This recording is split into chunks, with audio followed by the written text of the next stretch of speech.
Well, in terms of the global challenges we have at the moment, biodiversity, there's an extinction crisis. We're losing species at 1,000 times faster than natural rates. We're losing forests. Climate change, we're likely to exceed the 2-degree threshold by 2050 at current levels of carbon emissions. These are massive challenges that no one person or organisation can solve alone. The only way we're going to be able to address these problems is by working together to be able to create the level of change at the speed we need to be creating it. And that's why Earthwatch firmly believes, and has done always, that working with the corporate sector is a necessity to achieve our mission. Rio Tinto, as a global mining and smelting company, by definition is going to be going into areas where we have to potentially have impacts on biodiversity, on communities that live around the areas where we operate. And we realized early on that we needed to understand the issues around biodiversity so that we could be sure that we were performing in a way that was acceptable in the eyes of society from whom we get our license to operate. The partnership was formed 20 years ago in 1990 at a time when business and NGOs really didn't work together. And so at that time it was a very brave decision by Earthwatch and Rio Tinto to essentially decide that they were going to collaborate. The organizations might have been coming from different places, but we were able to agree on some common objectives, some things that we wanted to achieve together. One of the important components of our biodiversity strategy is the commitment that we make to achieving net positive impact. What we mean by net positive impact is to leave an area where we operate better off. The way that we think about net positive impact is first seek to avoid a negative impact on the environment by how we design and plan to build our mining operation. Secondly, to mitigate any impact that we do have through remediation or replacement, revegetation. And in the end then, if there is a residual impact from our operation, is to look at offsets in order to achieve that net positive impact. At the time that target was set by Rio Tinto, it was very much aspirational in terms of let's set ourselves a vision of what we want to achieve as a business. So a lot of the work we've done with them has helped inform that strategy and also then inform the implementation of that over time.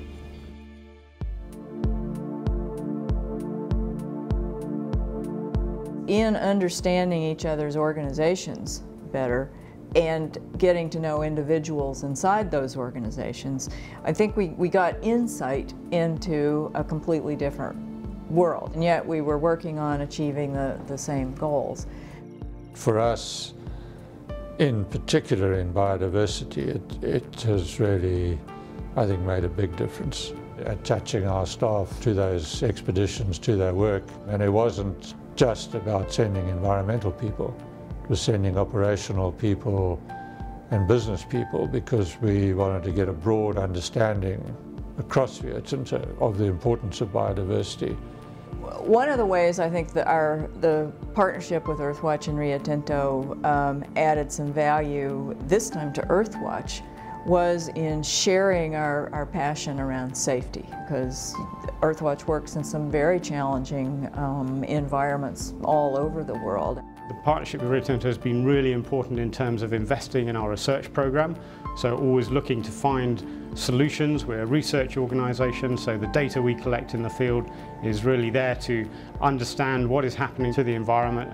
Through that process of supporting research, Rio Tinto has also informed its own thinking over its own impacts on biodiversity. So it's really been a win-win relationship over the 20 years.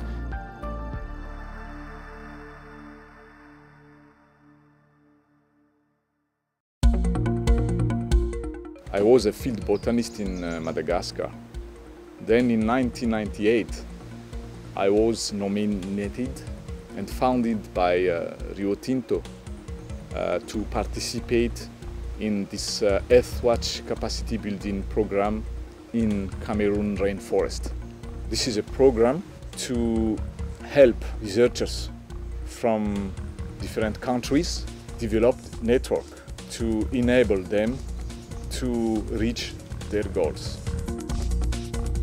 It was my first experience in terms of leadership and discovering management skills, language skills, and leadership skills.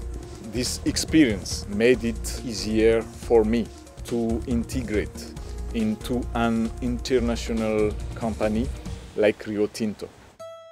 We are working in a company who exploits the natural resource. If you work inside the company, you can make things happen by influencing decisions, by showing what is the advantage to do things in the right way, to get it right. This value will be the foundation of a sustainable development. A sustainable mining company is a company who takes in consideration biodiversity, people, of course, business, and at the end, just to look at the long-term process, the sustainability of their business.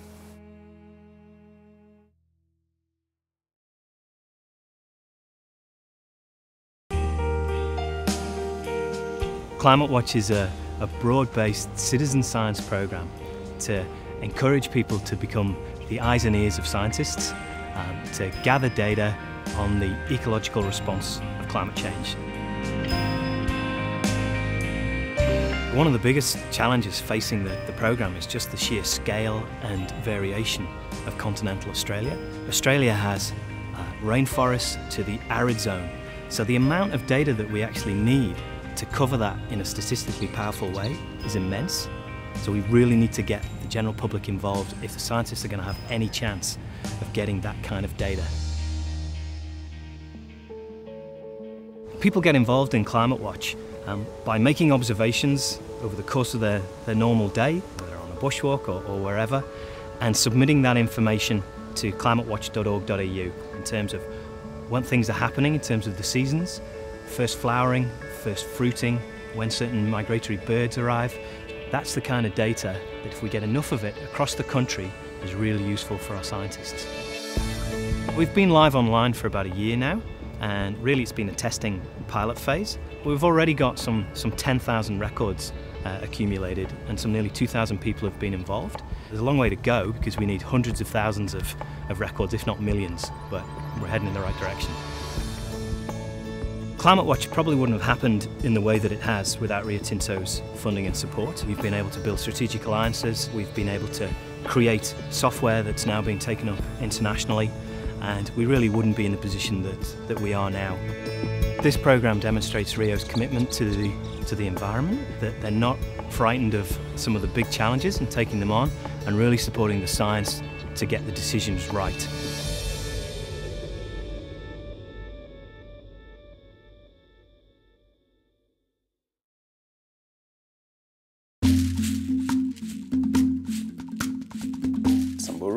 It's a dryland landscape that's found in the northern side of Ewaso Basin, and it's inhabited by the Samburu tribesmen, and they rely almost entirely on livestock keeping.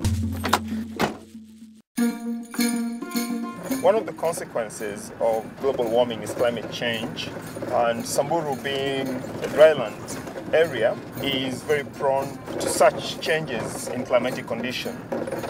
And they experience this in different ways. The idea is we find out how they're coping with this and find out how we can help them to develop resilience towards climate change. So we did get funding from Rio Tinto to be able to do this. It requires a lot of interactions with the community, a lot of research work. Sometimes in a day we have to drive perhaps up to 100 kilometers one way to meet communities in their respective homesteads, and then try to engage them by getting their perception. We really need to know whether there's anything they're experiencing that can be really related to climate change.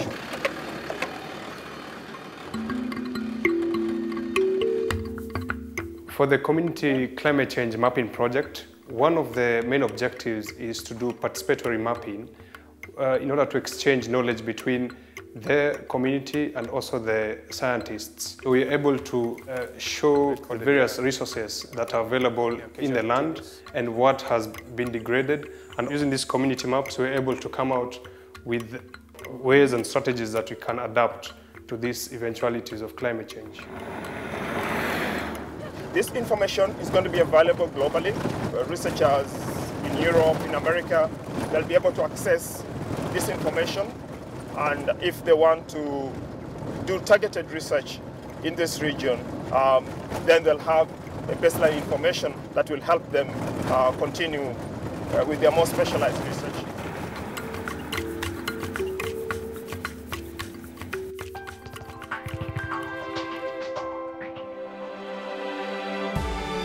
The role that business has with biodiversity is going to become increasingly important, because above all what's necessary for business to succeed is stability, is policy stability, political stability, social stability, and the rate at which in our current behaviours we are degrading biodiversity is becoming a serious threat in many places to that stability.